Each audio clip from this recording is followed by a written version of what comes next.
लालू यादव जी जब 6 साल पहले तारापुर आए थे, उस समय उनके टाइम में जितना भीड़ हुआ था, उस रिकॉर्ड को माननीय लालू प्रसाद जी ही ने तोड़ा। आज वैसा बड़ा अगर 4 ग्राउंड भी होता तो पब्लिक वहाँ पर नहीं आ सकती थी। है आप और मैं हूँ राजेश, तारापुर में मौजूद हूँ और तारापुर में आपको पता है आज राजद के राष्ट्रीय अध्यक्ष लालू प्रसाद यादव का कार्यक्रम था।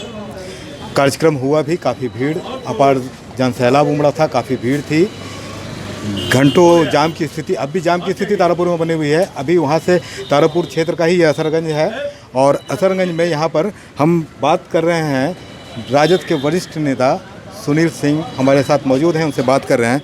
कैसा कार्यक्रम रहा सर? अभूतपूर्व। आप भी चूँकि आप भी क्षेत्रीय स्तर के ही होंगे, आप यहीं के निवासी होंगे, तो यह आप पता लगा लीजिए कि इधर 20 सालों में लालू यादव जी जब 6 साल पहले तारापुर आए थे, उस समय उनके टाइम में जितना भीड़ हुआ था, उस रिकॉर्ड को माननीय लालू प्रसाद जी ही ने तोड़ा आज।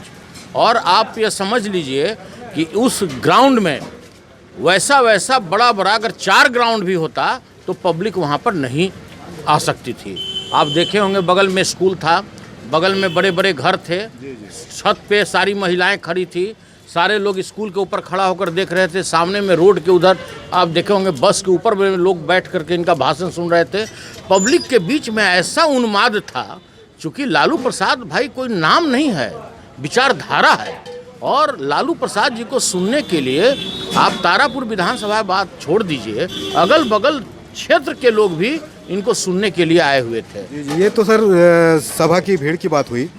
चुनाव में सर कैसा रहेगा टक्कर? सरकार पूरी सरकार की पूरी टीम तारापुर में उतर चुकी है, हर जगह दिख रहे हैं, हर नेता गांव तक में है। देखिए, अगर धन बल से ही अगर सत्ता हासिल करना होता, कोई विधायक हो जाता, कोई सांसद हो जाता, तो आज देश के प्रधानमंत्री अडानी होते हैं, आज देश के प्रधानमंत्री अंबानी होते हैं। आप ऐसे समझ लीजिए, सरकार अपने पद और पैसे का जो दुरुपयोग किया है इस क्षेत्र में और लगातार कर रहा है, लोगों को लालच दे रहा है, कोई जनता सुनने वाला नहीं है। सरकार से इतना ऊब चुका है यहाँ की जनता। और यहाँ की आप भी जानते हैं पूरे बिहार का, साहब किसी भी किसान को खेती के लिए यूरिया नहीं मिल रहा है, डीएपी नहीं मिल रहा, एपीएस नहीं मिल रहा, और जिसको मिल रहा है 100 रुपये ब्लैक में लेना पड़ रहा है। किसी को भी सपोर्ट प्राइस का उसका उत्पाद जो होता है, धान होता है, गेहूं होता है, जो भी फसल होता है, दलहन तेलहन होता है, कोई भी का मूल्य जो है उसके एमएसपी से आधा मूल्य मिलता है। कोई भी किसान, आप किसी से भी हाथ उठा लीजिए, 1868 रुपया धान का रेट है, किसी भी किसान को मिला। और हम भ्रष्टाचार की बात नहीं करते हैं, हम उस जगह पर आपको नहीं ले जाना चाहते हैं जहां पर मृत्यु प्रमाण पत्र लेने के लिए भी 500 रुपये का घूस चाहिए।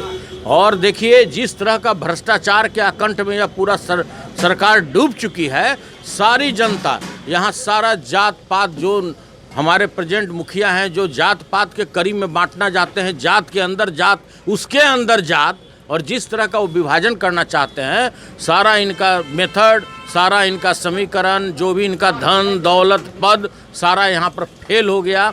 कम से कम राष्ट्रीय जनता दल 35,000 वोट से जीतने जा रही है। आप देख लीजिएगा, अब तो 2 तारीख को इसका काउंटिंग होना है, 30 तारीख को चुनाव है, तो आप देख लीजिएगा क्या हो रहा है, सारा रिजल्ट आपके सामने आएगा। लेकिन महागठबंधन में तो सर टूट पड़ चुकी है, कांग्रेस अलग हो गई है। अरे कहाँ यार, आप किस जगह बात हो रही है रांची का, आप पहुँच जा रहे हैं कराची।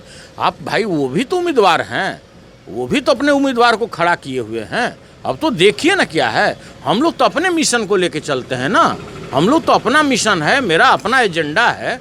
हम शिक्षा पर बात करते हैं, स्वास्थ्य पर बात करते हैं, किसान पर बात करते हैं, कृषि पर बात करते हैं, हम लोग इंफ्रास्ट्रक्चर की बात करते हैं।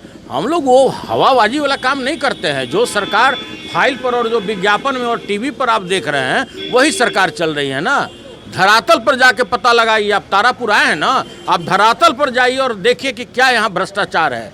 कोई ऐसा कार्य हुआ है फ्लोर पर जिसमें रिश्वत नहीं लिए गए हों?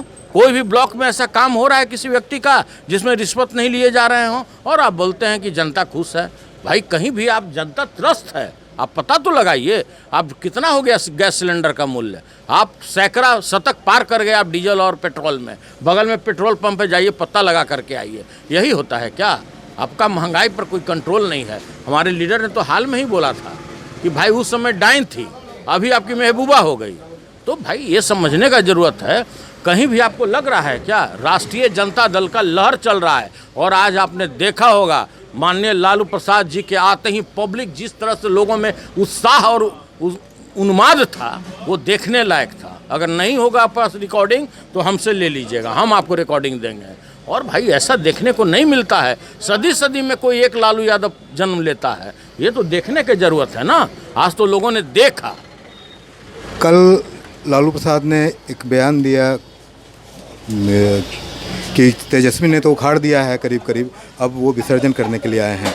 प्रतिक्रिया में नीतीश कुमार ने कहा कि गोलियां मरवा दें।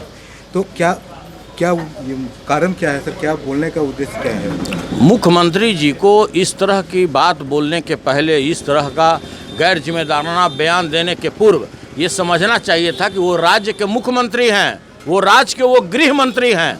जब आप कह रहे हैं कि हमारा गोली मरवा कर कोई हत्या कर सकता है, तो बाकी आप जो 12 करोड़ 85 लाख जनता है बिहार का, उसकी क्या रक्षा कीजिएगा? आप 3C की बात करते थे, आप कहते थे कि क्राइम पर हम कंट्रोल करेंगे, करप्शन पर कंट्रोल करेंगे, कम्युनिज्म पर कंट्रोल करेंगे।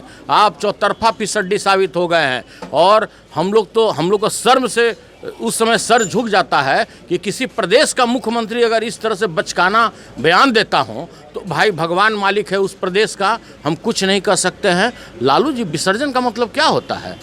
बात विवाद चलता है, लोगों के अपने वैचारिक मतभेद होते हैं, इस तरह का कहीं होता है क्या कि भाई आप किसी पर बोल दीजिए कि हमारी हत्या तो करा सकते हैं, वो चाहे तो मेरी हत्या करा सकते हैं।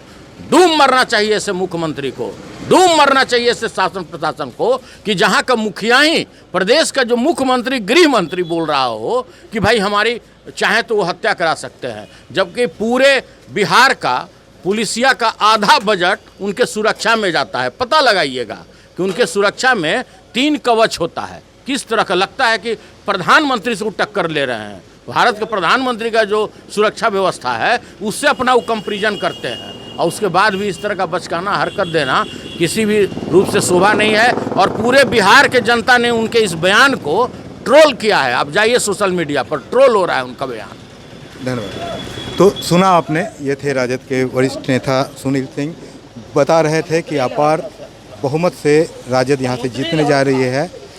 और नीतीश के उस बयान पर, गोली मरवा देने वाले बयान पर उन्होंने कहा कि मुख्यमंत्री को की सुरक्षा में इतने जवान, इतना चक्र लगा रहता है, उसके बाद ऐसी बातें शोभा नहीं देती है।